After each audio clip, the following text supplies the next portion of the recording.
잠시 기도하고 금요 집회를 시작하도록 하겠습니다. 우리 아버지 되신 하나님, 이 시간 단신을 온전히 높여드리길 원합니다. 세상을 향해 있던, 세상 속에서 방황하던 우리의 마음과 뜻과 정성을 모아 오직 하나님만을 높여드리길 원하오니 우리의 예배를 받아 주시옵소서. 이 시간 우리에게 말씀하여 주시고 우리에게 놀라운 은혜를 허락하여 주시고 새로운 깨달음을 허락하여 주시고 하나님을 향해 더욱더 앞으로 나아갈 수 있는 이 시간이 될 수 있도록 역사해 주옵소서. 예수님의 이름으로 기도드렸습니다. 아멘. 네, 함께 찬양하겠습니다. 이 땅 위에 오신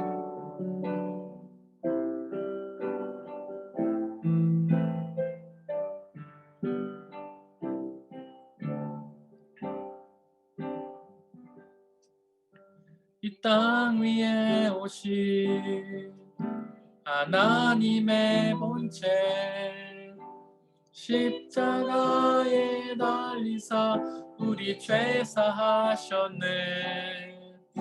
하나님이 그를 지극히 높여 모든 이름 위에 뛰어난 이름을 주사 우리 예수 이름 앞에 절하고 모든 입이 주를 시네. 영광 중에 오실 주를 보리라. 선포해 왕께 만세. 존귀와 위엄을 찬양해 왕의 왕께 만세. 주 예수 하나님 이 땅 위에 오신 이 땅 위에 오신 하나님의 본체 십자가에 달리사 우리 죄 사하셨네. 하나님이 그를 지극히 높여 모든 이름 위에 뛰어난 이름을 주사 우리 예수 이름 앞에 절하고 모든 입이 주를 시네. 영광 중에 오실 주를 보리라. 선포해 왕께 만세. 존귀와 위엄을 찬양해 왕의 왕께 만세. 주 예수 하나님 우리 고대하네. 우리 고대하네. 주님 오실 그날 다시 사신 왕의 영광 이 땅을 비추네. 사단의 권세는 주 앞에 무너져 생명과 진리의 주 권세 가장 높도다. 우리 예수 이름 앞에 절하고 모든 입이 주를 시네. 영광 중에 오실 주를 보리라. 선포해 왕께 만세. 존귀와 위와 위엄을 찬양해.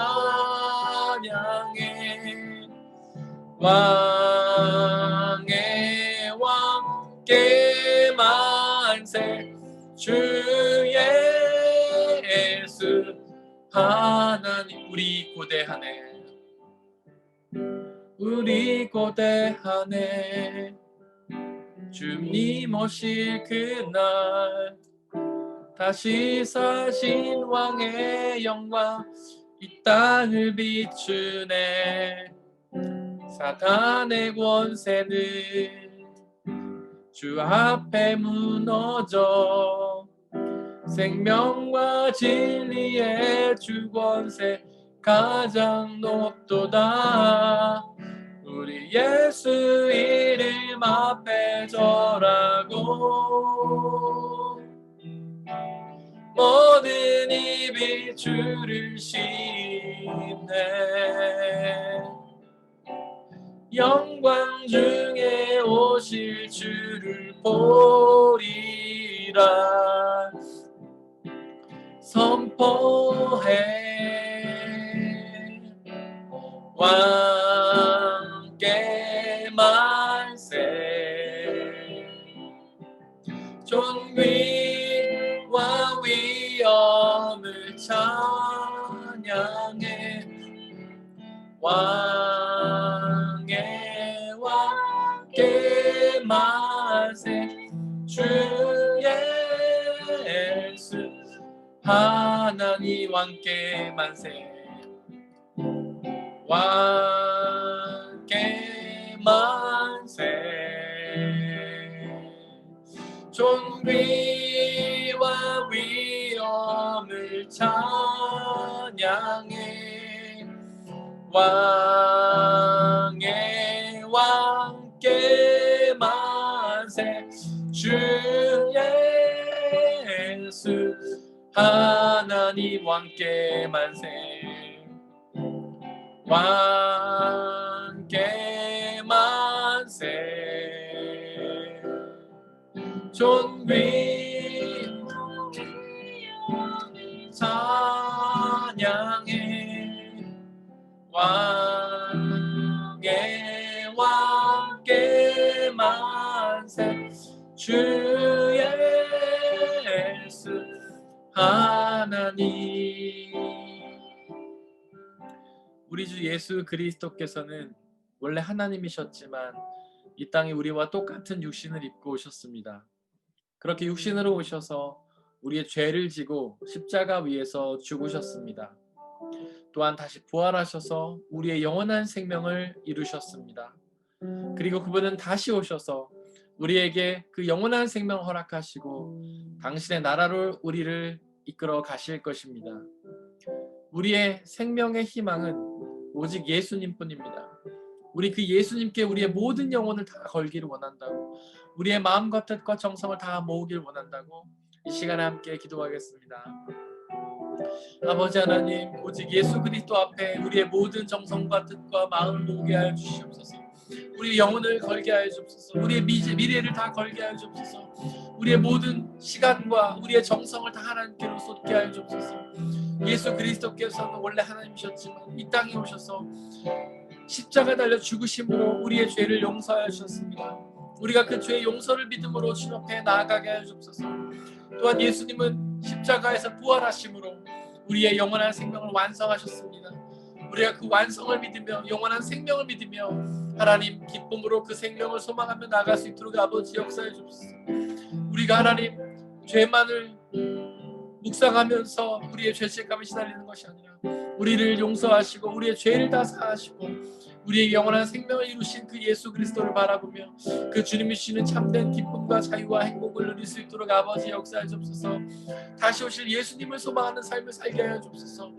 우리는 지금 우리의 모든 정성을 세상의 가치를 모은 데서 오는 것은 아닙니까? 아버지여, 더 이상 세상의 가치에 마음을 두지 않게 하여 주시고 오직 하나님께만 마음을 두고 하나님만을 바라보며 담대히 나아갈 수 있도록 아버지 역사해 주시고, 그리하여서 주님이 다시 오시는 그날에 우리에게 허락하실 그 하나님의 나라와 영원한 생명을 바라보며 나아갈 수 있도록 아버지 역사해 주시옵소서. 오직 예수님만 바라보는 우리의 삶이 되게 하여 주옵소서. 예수님 외에 그 어떤 것에도 우리의 마음을 쏟지 않고 오직 예수님께만 우리의 모든 마음을 쏟는 귀한 시간이 되게 아버지 역사해 주옵소서. 우리의 삶이 예수 그리스도만을 바라보며 예수 그리스도만을 따르고 순종하며 그분만을 믿고 의지하며 나가는 삶이 될 수 있도록 아버지 하나님 역사해 주옵소서. 우리의 왕이신 예수님, 우리와 똑같은 오신 모습으로 오신 예수님, 우리의 죄를 용서하시고 벌하신 예수님, 영원한 생명을 주신 그 하나님을 바라보며 예수 그리스도만을 바라보며 나아갈 수 있도록 아버지 역사해 주옵소서.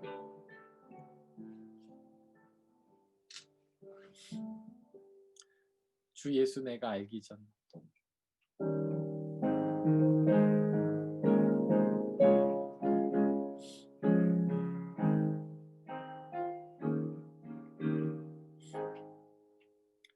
주 예수 내가 알기 전 날 먼저 사랑했네. 그 크신 사랑 나타나 내 영혼 거듭나네. 주 내 맘에 늘 계시고 나 주의 안에 있어. 저 포도 비유 같으니 참 좋은 나의 친구. 내 친구 되신 예수님 날 구원하시려고 그 귀한 몸을 버리사 내 죄를 대속했네. 나 주님을 늘 믿으며 그 손을 의지하고 늘 바쳐서 끝까지 충성하리. 내 진실하신 친구여 그 은혜 내려주사 날 항상 보호하시고 내 방패 되옵소서. 그 풍성한 참 사랑을 위능이 끈을 쏘냐 날 구원하신 예수는 참 좋은 나의 주 예수 내가 알기 전 주 예수 내가 알기 전 날 먼저 사랑했네. 그 크신 사랑 나타나 내 영혼 거듭나네. 주 내 맘에 늘 계시고 나 주의 안에 있어. 저 포도 비유 같으니 참 좋은 나의 친구. 내 친구 되신 예수님 날 구원하시려고 그 귀한 몸을 버리사 내 죄를 대속했네. 나 주님을 늘 믿으며 그 손을 의지하고 내 몸과 마음을 바쳐서 끝까지 충성하리. 내 진실하신 친구여 그 은혜 내려주사 날 항상 보호하시고 내 방패 되옵소서. 주옵소서. 그 풍성한 참 사랑을 위능이 끊을 소냐. 날 구원하신 예수는 참 좋은 나의 친구. 주의 힘을 나는 믿네.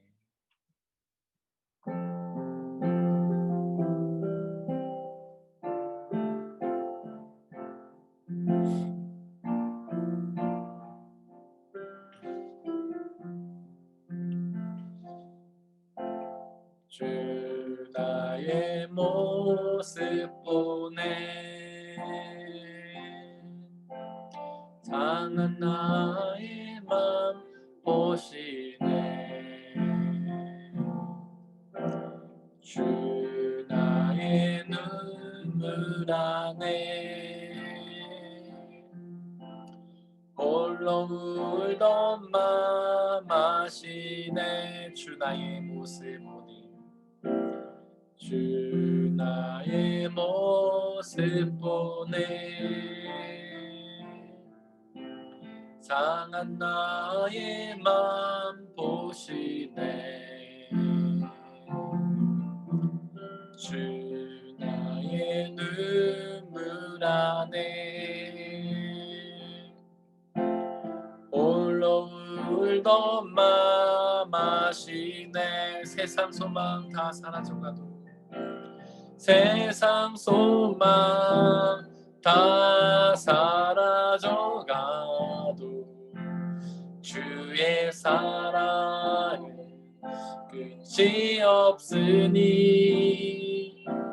살아가는 이 모든 순간이 난 주의 힘을 나는 믿네. 세상 소망 다 사라져가도, 세상 소망 다 사라져가도 주의 사랑은 끝이 없으니. 살아가는 이 모든 순간이 주의 힘을 나는 믿네. 주 사랑 내게 있네.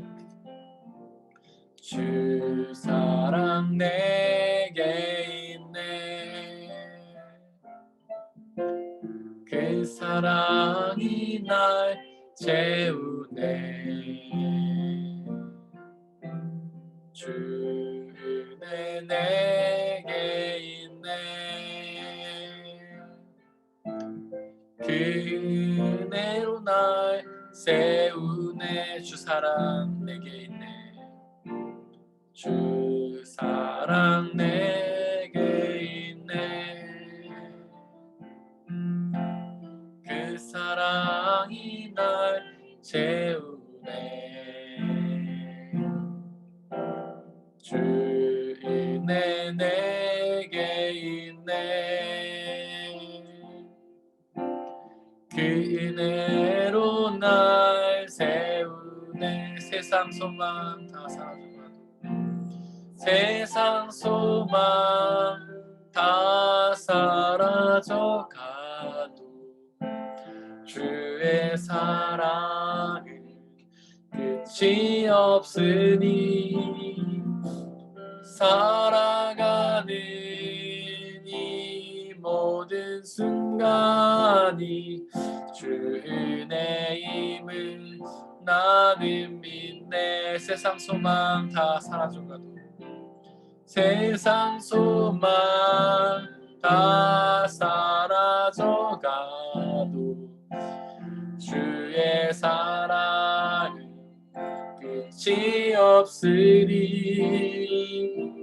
살아가는 이 모든 순간이 주 은혜 힘을 나는 믿네. 주 나의 모습 보네. 주 나의 모습 보네. 상한 나의 맘 보시네. 주 나의 눈물 안에 홀로 울던 맘 아시네. 주 사랑 내게 있네. 주 사랑 내게 있네. 그 사랑이 날 채우네. 주 내게 있네. 그네로 날 세우네. 세상 소망 다 사라져 가도 주의 사랑은 끝이 없으니 살아가는 이 모든 순간이 주 은혜임을 나는 믿네. 세상 소망 다 사라져가도 세상 소망 다 사라져가도 주의 사랑은 끝이 없으니 살아가는 이 모든 순간이 주 은혜임을 나는 믿네. 세상 소망 다 사라져가도 세상 소망 다 사라져가도 주의 사랑은 끝이 없으니 살아가는 이 모든 순간이 주 은혜임을 나는 믿네. 살아가는 이 모든 순간이 살아가는 이 모든 순간이 주 은혜임을 나는 믿네. 지금 어떠한 삶을 살아가고 계십니까? 때로는 형통한 삶을 살기도 하고, 때로는 고난이 가득한 삶을 살기도 하고, 때로는 기쁨이 가득한 삶을 살기도 하고, 때로는 슬픔이 가득한 삶을 살기도 하고, 때로는 절망과 낙심과 불안이 사로잡혀 어쩔 수 없을 만큼 힘든 시절을 보내기도 하실 것입니다. 그러나 분명한 것은 그 어떤 삶의 순간 속에서도 하나님은 늘 우리와 함께 계시며 우리가 당하는 모든 일들을 통해 당신의 선을 이루어 가시며 그 매 순간마다 우리에게 가장 필요하고 적절한 은혜를 주신다는 사실입니다. 이 시간 그 하나님을 믿고 그 어떤 삶 속에 살든지 그 모든 순간이 하나님의 은혜임을 믿으며 그 모든 순간이 합력하여 하나님의 선을 이룰 것을 믿으며 담대하게 기쁨으로 그 길을 걷게 해달라고 함께 기도하겠습니다. 사랑의 하나님, 감사합니다. 우리가 당하고 만나고 경험하는 모든 일들이 다 주님의 뜻 가운데 있음을 고백합니다. 그 가운데 하나님은 늘 우리와 함께 계시며 우리와 동행하시며 우리에게 가장 필요를 채우시며 그 모든 순간을 협력하여 당신의 선을 이루신다는 사실을 믿음으로 고백하며 나아갑니다. 비록 지금은 너무나 힘들고 고통스러워서 하나님의 뜻을 생각하지 못하는 순간일지라도 지금은 비록 안개섬을 걷는 것처럼 절망이 가득한 삶을 걸으면서 하나님의 뜻을 볼 수 없는 삶 가운데 있을지라도 아버지 하나님께서는 그 너머에서 끊임없이 우리를 위해 일하고 계시다는 사실을 믿음으로 담대히 나가게 해주옵소서. 하나님을 믿지 못하고 불안해하며 두려워하며 하나님 슬픔에 가득 사로잡혀 살아가는 것이 아니라 하나님이 우리와 늘 함께 계시다는 사실을 믿고 그 하나님을 의지하고 그 하나님의 일하심을 신뢰하며 하나님이 주실 선물과 하나님이 이루실 놀라운 일들을 기대하며 기쁨으로 담대히 나아갈 수 있도록 아버지 역사해 주옵소서. 하나님, 우리의 불안과 절망과 낙심이 우리를 엄습합니다. 우리를 괴롭히고 우리가 흔들려 떨게 하며 믿음으로 나아가지 못하게 합니다. 간절히 소망하오니 아버지 하나님께서 역사해 주셔서 우리 마음 가운데 충만히 임하여 주시고 당신의 사랑으로 채워주시고 당신의 기쁨으로 채워주시고 온전히 우리가 불안해하며 떨며 살아가는 인생이 아니라 하나님만 바라보며 기쁨으로 나갈 수 있는 복된 인생이 될 수 있도록 아버지 하나님 역사해 주시고 은혜 내려 주시옵소서.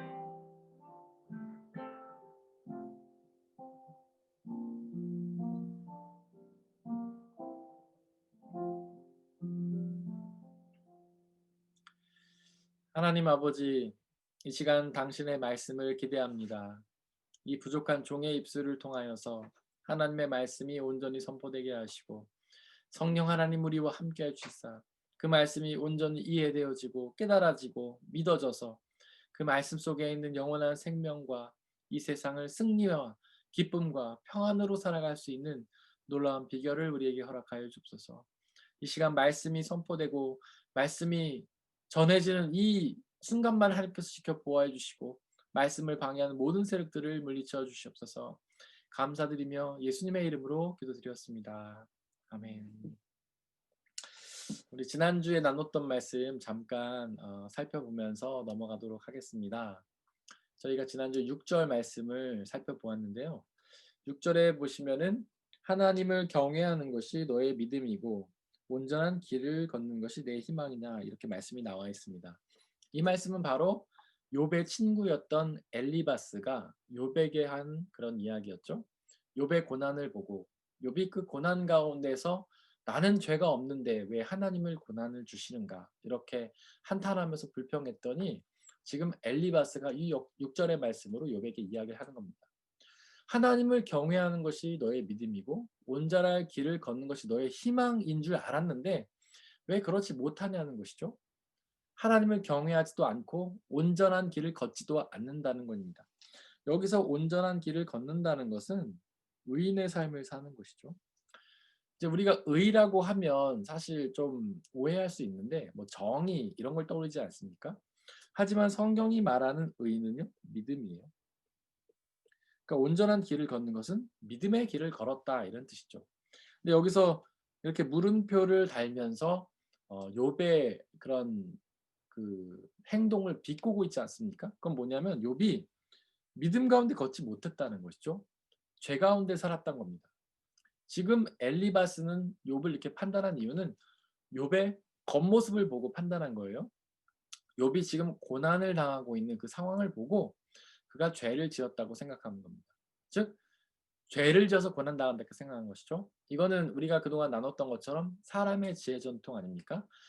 하나님의 지혜가 아니에요. 성경의 가르침이 아닙니다. 사람의 지혜 전통에 따른 가르침에 갇혀서 욥을 판단한 것이죠. 이렇게 엘리바스가 욥을 판단했던 이유는 엘리바스는 욥의 겉모습만 보고 판단할 수 있지 그의 마음을 보지 못하기 때문입니다. 그런데 성경은 하나님께서는 우리에게 누군가를 판단할 권리 주지 않으셨어요. 특히 그 사람이 선한가 악한가를 판단할 권리 주지 않으셨죠. 그게 바로 창세기 1장의 기록에 2장의 기록에 나오는 겁니다. 하나님이 태초에 에덴 동산과 사람을 창조하시고 그 가운데 나무 두 개를 심으셨죠. 하나는 생명나무예요. 그 나무를 먹으면 영원히 살게 하셨습니다. 그거는 계속 먹게 하셨죠. 그러니까 사람이 영원한 생명을 누리게 하신 거예요. 두 번째 나무는 바로 이 선악을 알게 하는 나무예요. 흔히 선악과라고도 하죠. 근데 하나님이 이 나무는 허락하지 않으셨습니다. 왜냐하면 선악을 알게 하는 능력은 오직 하나님의 능력이기 때문이에요. 사람은 선악을 판단해서는 안 되기 때문이죠. 왜냐하면 사람은 연약하고 부족하고 지혜가 없기 때문에 사람이 선악을 판단하기 시작하면 틀리기 때문이에요. 사람이 선악을 판단하기 시작하면 서로 다투고 갈등을 일으키는 거예요. 왜냐하면 사람마다 선과 악을 보는 기준이 다르기 때문이죠. 제가 그 뭐 예들은 충분히 말씀을 드렸죠. 이거는 뭐 성경의 가르침만이 아니에요. 철학자 니체도 그렇게 얘기했어요. 이 세상의 정의라는 것이 즉 선이라는 것이 사람마다 다르다라는 거예요. 그리고 그 사회에서 받아들여지는 정의는 그 사회를 지배하는 사람들, 뭐 권력자라든지 뭐 그 돈을 가진 부를 가진 사람이라든지 이런 사람들이 자기네 기준에 맞춰서 그 사회의 정의를 정한다는 거예요. 우리나라 최근에 부동산 값 뭐 폭등하고 있죠. 근데 언론에서는 그 뭐 나라가 망할 것처럼 얘기를 하잖아요. 그 언론은요, 권력자, 가진 사람들의 이야기를 대변하는 거예요. 부동산을 가진 사람은요, 부동산 값이 내려가면은 손해잖아요. 망하는 거예요. 하지만 가난한 사람들은 어떻습니까? 부동산 값이 내려가면 좋은 겁니다. 그 사람들은 집을 살 수 있잖아요. 뭐 한국의 집이 뭐 몇십억 하지 않습니까? 저 같은 사람은 평생을 정말 1원 한 푼 안 쓰고 밥도 안 먹고 물도 안 마시고 모아도 아파트 같은 거 못 삽니다, 한국에서. 왜냐하면 그렇게 비싼 거예요. 그러니까 그 사회의 정의라는 것은 그 사회를 다스리는 권력자라든지 어떤 부를 가진 사람들, 그러니까 높은 사람들, 엘리트들이 자기네 기호에 맞게 정하는 거라는 것입니다. 이게 니체가 말하는 거예요. 성경 말씀과 똑같죠. 그러니까 사람이 선악을 판단하기 시작하면 서로 다툴 수밖에 없다는 거예요. 그래서 우리는 누군가를 선악을 판단하면 안 됩니다. 아, 저 사람 착한데? 저 사람 악한데? 라고 우리는 판단해서는 안 된다는 거예요. 뭐 그런 경우 있잖아요. 저는 '아, 저 사람 착한 것 같아.' 그럼 옆에 사람이 나는 별로 안 착한 것 같은데. 나는 악한 것 같은데.' 이렇게 얘기할 때 있잖아요. 우리 정치가만 봐도 그렇지 않습니까? 뭐 문재인 대통령에 대한 평가가 극과 극을 달리잖아요. 뭐 50% 정도 지지율을 얻는다고 하니까 반은 착하다고 선하다고 생각하고 반은 악하다고 생각하는 거 아닙니까? 이처럼 사람을 판단하는 것은 사람마다 다르기 때문에 그렇게 판단해서는 안 된다는 거죠. 오직 하나님만이 우리를 정당하게 판단하실 수 있습니다. 왜냐하면 하나님은 우리의 겉모습이 아니라 우리의 마음의 중심에 무엇이 들어있는지를 정확하게 보실 수 있기 때문이죠. 하나님만 판단하실 수 있어요. 그래서 우리는 서로를 판단하지 말고 서로 사랑하고 용서하고 이해해야 한다고 말씀을 드렸습니다. 그리고 그 칼바르트라는 사람의 이야기를 제가 했었죠. 하나님은 모든 것을 할 수 있지만 절제하시는 그런 전능함을 가졌다. 우리가 하나님을 전능하다고 고백하지 않습니까? 하나님은 모든 걸 할 수 있는 분이라는 것이죠. 그런데 하나님은요, 그 전능함이 어떤 전능함이냐면요, 절제하시는 전능함이에요. 하나님은 충분히 믿는 사람을 복 주시고 죄 짓고 악한 사람을 벌 주실 수 있는 능력이 있는 분입니다. 그러나 하나님은 절제하세요. 선하게 살아도 믿음 가운데 살아도 그 축복을 보류하시는 겁니다. 오히려 그에게 고난을 주세요. 왜냐하면 그가 그 고난을 감당함을 통해서 하나님의 선한 역사를 이루시죠. 반대로 악을 행하고 죄를 행하는 사람들을 바로 멸망할 수도 있지만 바로 벌하실 수도 있지만 하나님은 절제하십니다. 나중에 하나님의 때에 그들을 멸망시키시는 거예요. 그런데 이 절제할 수 있는 전능은요, 전능하지 않으면 할 수 없는 거예요. 어린이들이 절제합니까? 어린이들은 절제 못하잖아요. 어린이들은 바로바로 자기가 하고 싶은 걸 해야 됩니다. 네. 누군가 자기가 주고 싶은 게 있으면 바로 줘야 되고 주기 싫으면 안 주고 뺏고 싶으면 뺏고 이렇지 않습니까? 그만큼 절제가 어려운 거예요. 하지만 성숙한 어른들은 절제할 수 있죠. 때와 상황을 봐서 하고 싶은 게 있어도 참죠. 때와 상황을 봐서 하기 싫은 게 있어도 하죠. 이것이 성숙한 사람들의 절제 아닙니까? 그처럼 절제하시는 것은 하나님의 전능하신 능력이에요. 우리가 그것에 대해서 지금까지는 나눴었죠. 이제 7절부터 보려고 하는데요. 7절 말씀을 읽으면 다음과 같습니다. 잘 생각해봐라. 죄 없는 사람이 망한 일이 있더냐? 정직한 사람이 멸망한 일이 있더냐? 이거는 무슨 말씀이냐면 죄 없는 사람은 망하지 않는다는 거예요. 반대로 얘기하면 죄가 있는 사람은 망한다는 거죠. 벌을 받는다는 거예요. 그리고 정직한 사람은 멸망하지 않는다는 것이죠. 정직하지 못한 사람은 멸망당한다는 겁니다. 이것도 뭐예요? 인과응보죠. 인과응보. 인과가 원인과 결과가 있고 그대로 보응이 된다라는 것이죠. 착한 일을 하면 착한 결과가 있고 착하게 보응을 받고 악한 일을 하면 악한 결과가 있고 악한 보응을 받고 이게 그런 뜻이죠. 그래서 이런 것, 이 인과응보를 다른 말로 하면 권선징악이죠. 착한 사람은 착한 걸로 복을 받고 악한 사람은 징벌을 받는다. 이런 뜻이에요. 지금 여기 있는 게 그런 뜻이에요.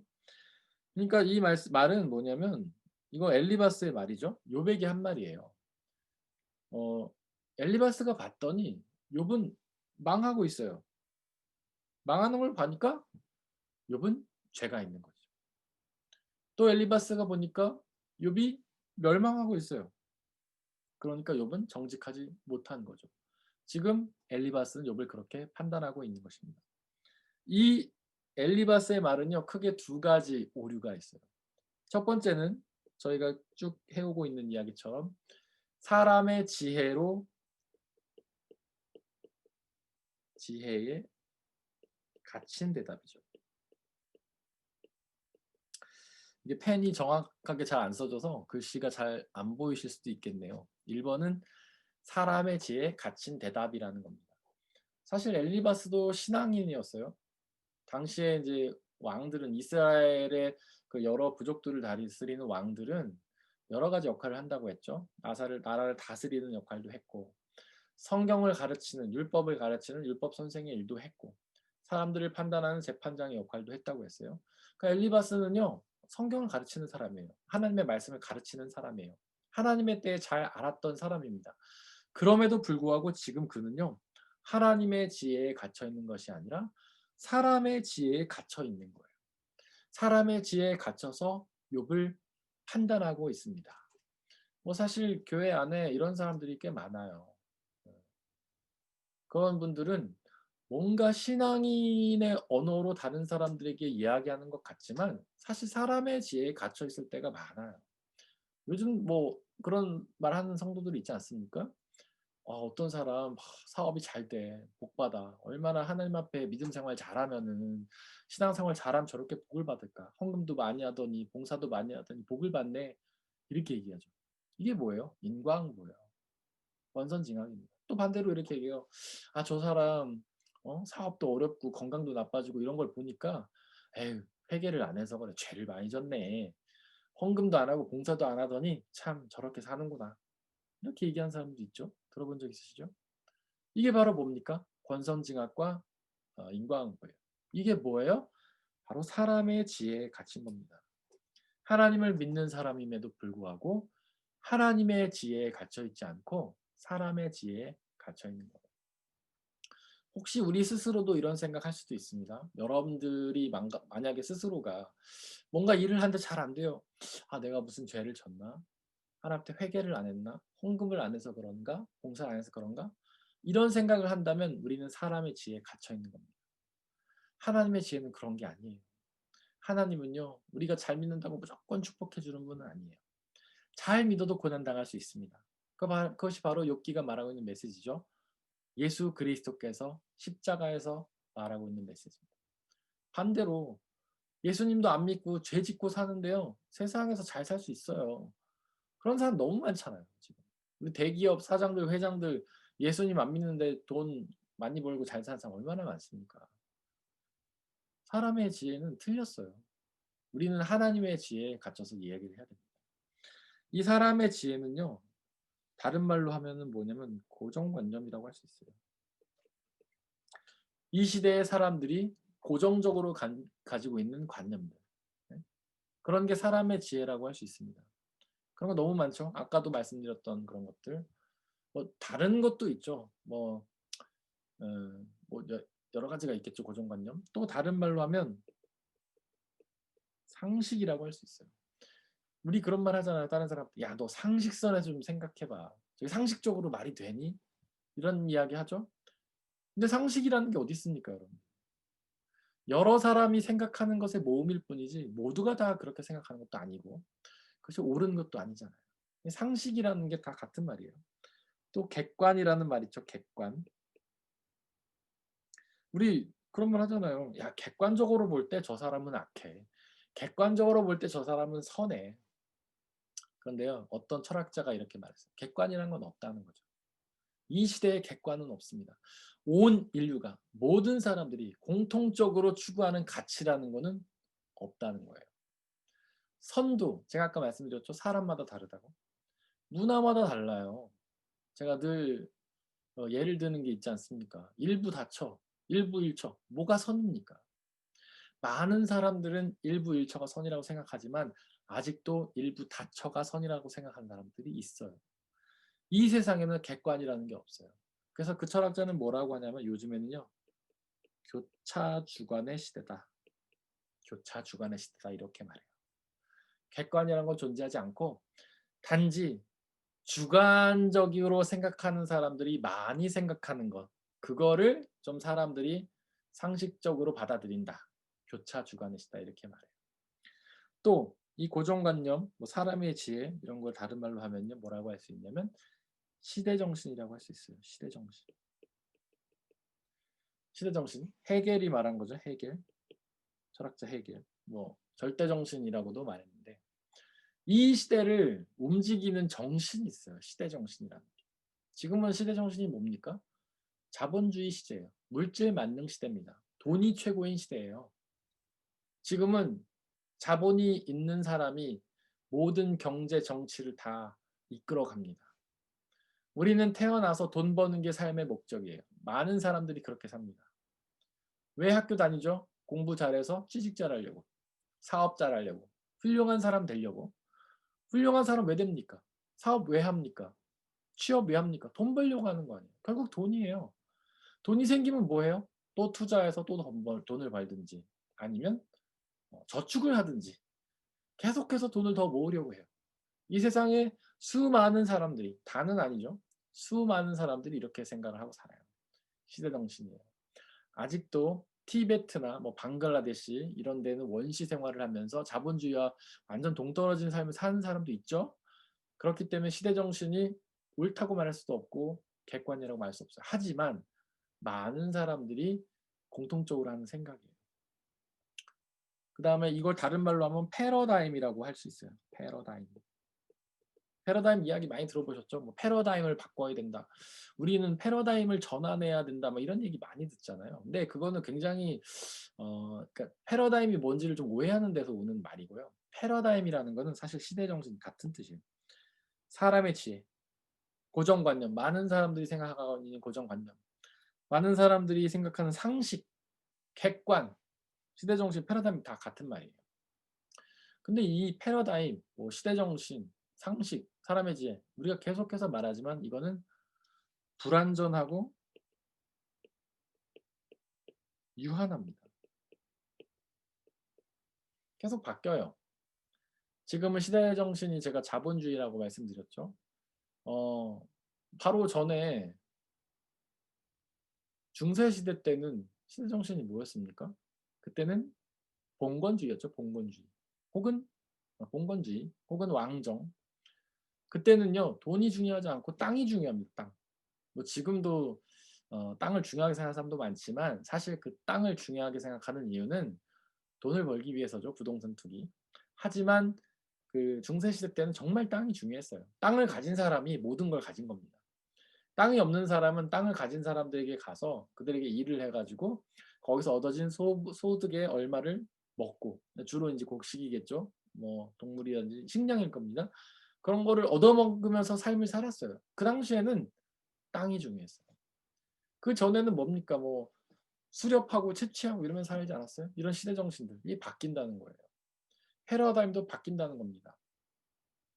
그런데 이제 패러다임 얘기를 제가 한 가지 아까 이거는 좀 오해가 있다 그렇게 말씀드렸는데 패러다임을 바꿔야 된다 이런 얘기를 사람들한테 하잖아요.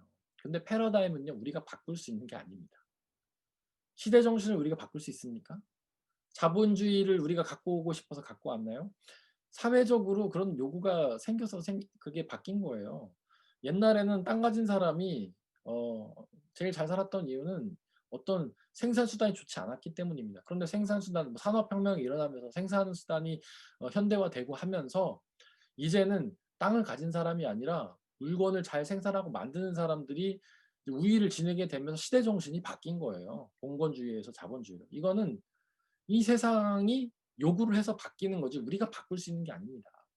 그 다음에는 뭐 정보화 시대가 될 거라고 하는데 우리가 정보화 시대를 이끌어 왔나요? 누군가 그걸 주도해 나갔습니까? 아니에요. 그냥 기술이 개발된 거예요. 컴퓨터가 개발이 되고 인터넷이 개발이 되고 하면서 SNS가 활성화되고 하면서 사람들이 이제는 어떤 생산을 해 나가는 산업적인 시대가 아니라 이제는 정보화 시대가 되면서 패러다임이 바뀌는 거예요. 시대 정신이 바뀌는 거예요.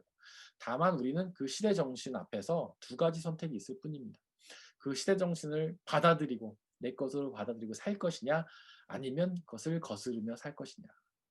즉 우리는 그런 선택 앞에 있는 거죠. 사람의 지혜를 따라 살 것이냐 아니면 사람의 지혜를 거스르며 살 것이냐. 하나님은 우리에게 뭘 원하실까요? 하나님 우리에게 거룩한 삶을 원하시잖아요. 거룩하다는 게 뭡니까?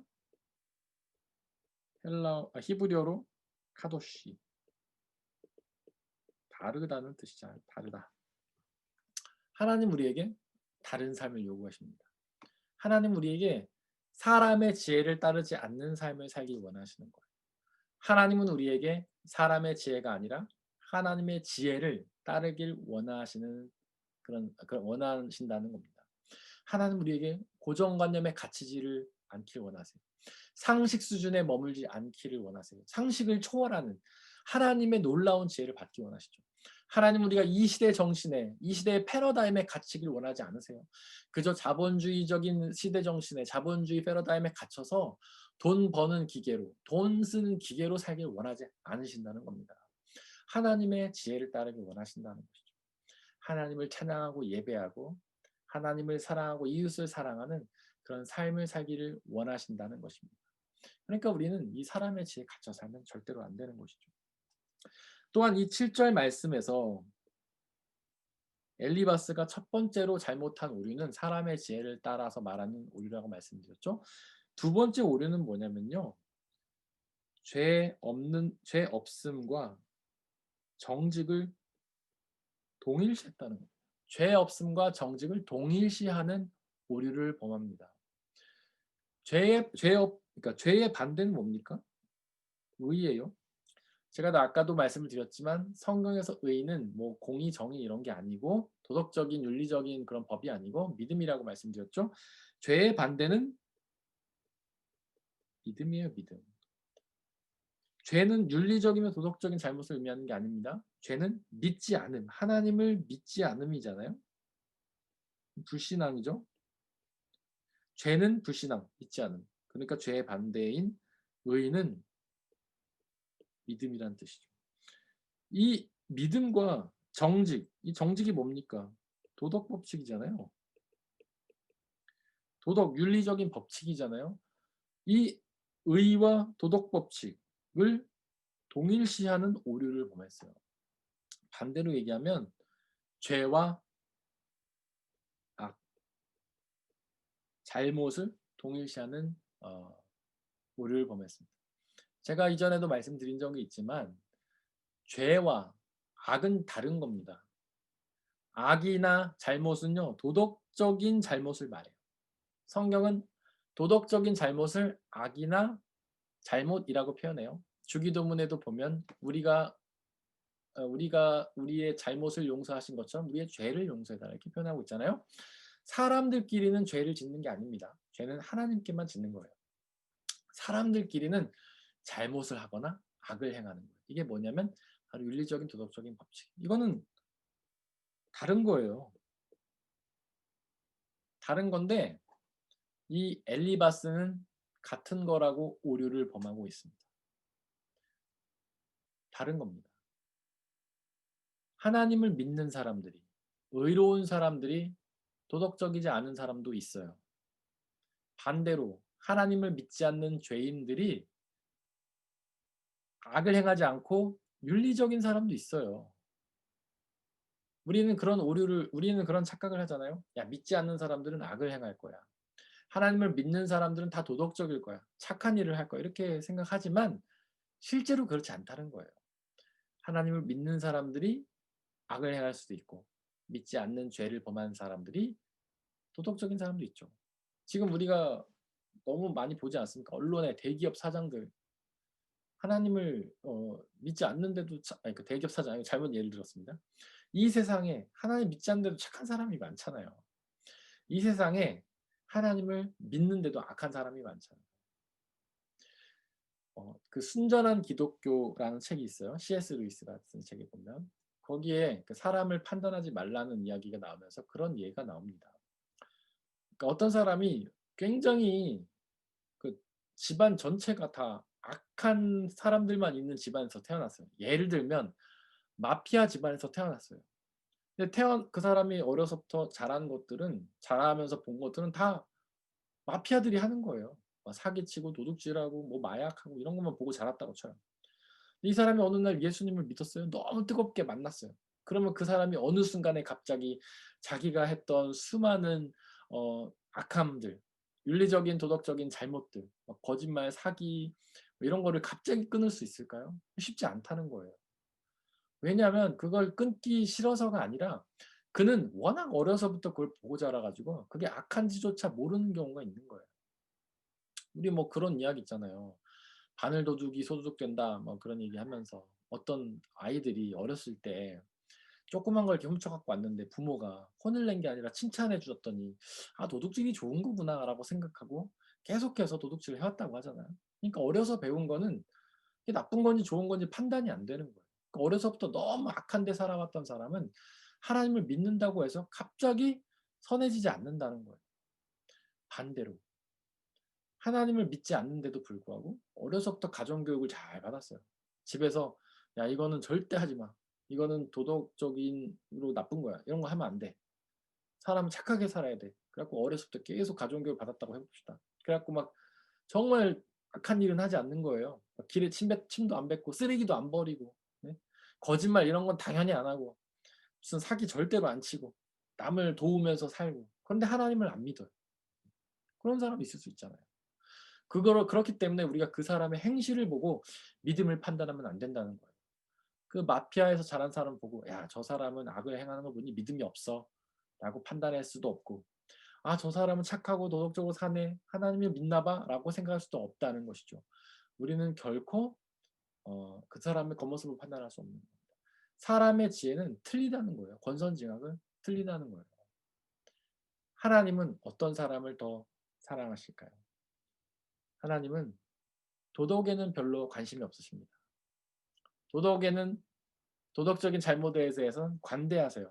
하나님은 악과 잘못에 대해서는 관대하세요. 그러나 신앙에 대해서는 철저하십니다. 의에 대해서는 철저하세요. 하나님은 죄를 짓는 사람 용서하지 않으시죠. 그 대표적인 예가 바로 다윗과 사울 아닙니까?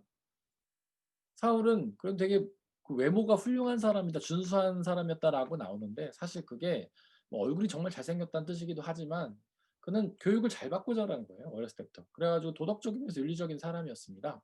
사울은. 그렇게 크게 남에게 잘못한 적이 별로 없어요. 사울이 하나님 앞에 했던 결정적인 죄는 그거잖아요. 원래는 제사장을 모시고 예배를 드려야 하는데 사무엘이 늦게 오니까 자기가 예배를 드려봤잖아요. 하나님의 질서를 얘가 사울이 무너뜨려 버린 겁니다. 그러면서 신앙을 잃어버린 거예요. 하나님이 그래서 사울을 용서하지 않았잖아요. 하지만 반대로 다윗은 어떻습니까? 그는 별로 도덕적인 사람이 아니에요. 자기가 자기의 사랑하는 부하의 아내를 뺏었어요. 그리고 그것을 무마시키기 위해서 그 부하를 죽음에 내몰았잖아요. 이게 얼마나 부도덕한 인간입니까? 완전 비윤리적인 사람이죠. 그러나 하나님은 그를 용서하세요. 왜냐하면 그는 마음에 하나님을 너무나 사랑했기 때문에. 이처럼 하나님은 도덕적인 악, 잘못에는 관대하시지만 신앙에는 철저하시다라는 것이죠. 우리가 윤리적인 도덕적인 잘못을 해도 된다는 뜻은 아닙니다. 해도 하나님께서 용서해 주신다는 것 쉽게. 그러나 우리의 믿음에 문제가 생기면 하나님을 잘 믿지 않으면 그것은 아주 철저하게 우리를 벌하신다는 거예요. 그것에 대해서 우리가 아주 늘 회개하면서 함께 돌이켜야 나가야 한다는 것입니다. 오늘 여기까지 하려고 합니다. 우리 함께 찬양하며 기도하겠습니다.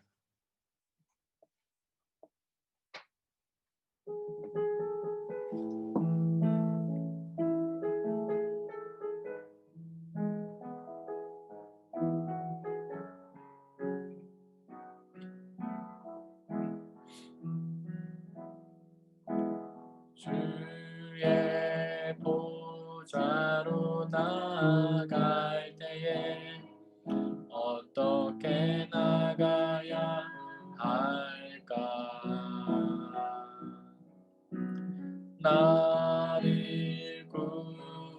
원한 주의 십자가 그것을 믿으며 가네. 주의 보좌로 나갈게. 주의 보좌로 나갈 때에 나 여전히 부족하나. 나를 품으신 주의 그 사랑 그것을 믿으며 가네. 자격 없는 내 힘이 아닌 오직 예수님의 보혈로. 자격 없는 내 힘이 아닌 오직 예수님의 보혈로. 십자가의 보혈, 십자가의 보혈, 완전하신 사랑 힘입어 나아갑니다.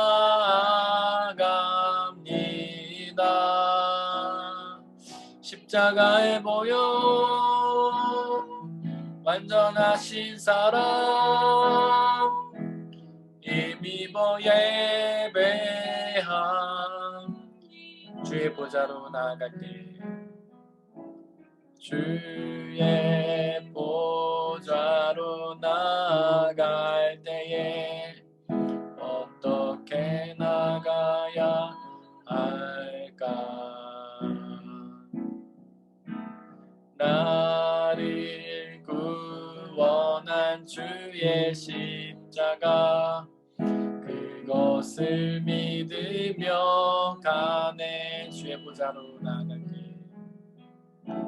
주의 보좌로 나갈 때에 나 여전히 부족하나.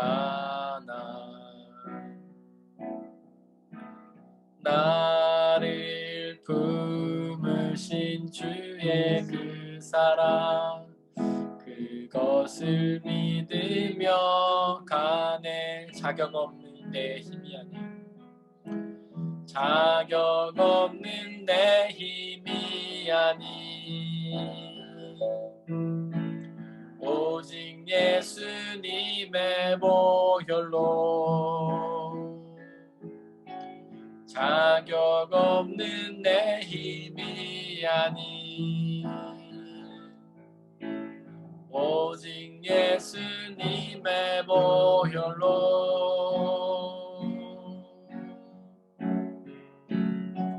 십자가의 보혈, 완전하신 사랑 힘입어 예배합니다. 십자가의 보혈, 완전하신 사랑 힘입어 예배함. 십자가의 보혈, 십자가의 보혈, 완전하신 사랑 힘입어 나아갑니다.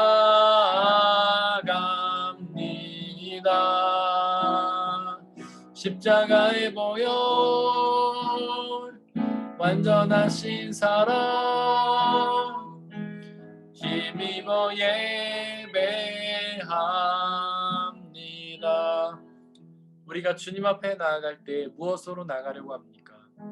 혹시 도덕적으로 윤리적으로 좋은 사람이 돼서 하나님 앞에 나가려고 하는 것은 아닙니까? 좀 더 정직하고 좀 더 깨끗하고 좀 더 청빈하고 좀 더 성결한 그런 삶을 통해서 하나님 앞에 나아가려고 하는 것은 아닙니까? 물론 그것도 좋은 일이지만 하나님이 더욱 기뻐하시는 것은 우리의 마음이 온전히 하나님으로 가득 차는 것입니다. 하나님을 온전히 믿는 것입니다. 오직 예수 그리스도의 십자가와 부활만 의지하는 것입니다.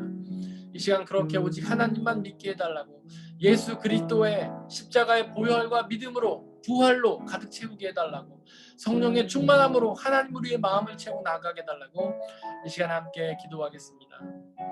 아버지 하나님, 우리가 온전히 믿음으로 하나님 앞에 나아가길 원합니다. 우리가 그 무엇보다도 믿음으로 하나님을 섬기며 나아가길 원합니다. 예수 그리스도의 십자가의 보혈을 붙잡고 우리의 모든 죄를 용서하는 예수 그리스도를 믿으며 부활의 생명을 믿으며 주님 앞에 나아갈 수 있도록 아버지 하나님 역사해 주옵소서. 물론 도덕적인 존재가 되는 것은 좋은 일이지만 하나님은 우리의 도덕적인 모습보다도 우리의 믿음을 보시는 줄을 믿사오니 우리가 더욱더 믿음으로 주님 앞에 나아갈 수 있도록 아버지 하나님 역사해 주시고 은혜 주옵소서. 성령 하나님 믿음의 존재가 될 수 있도록 아버지 하나님 도와주시고 사주시고 성령의 하나님의 인도를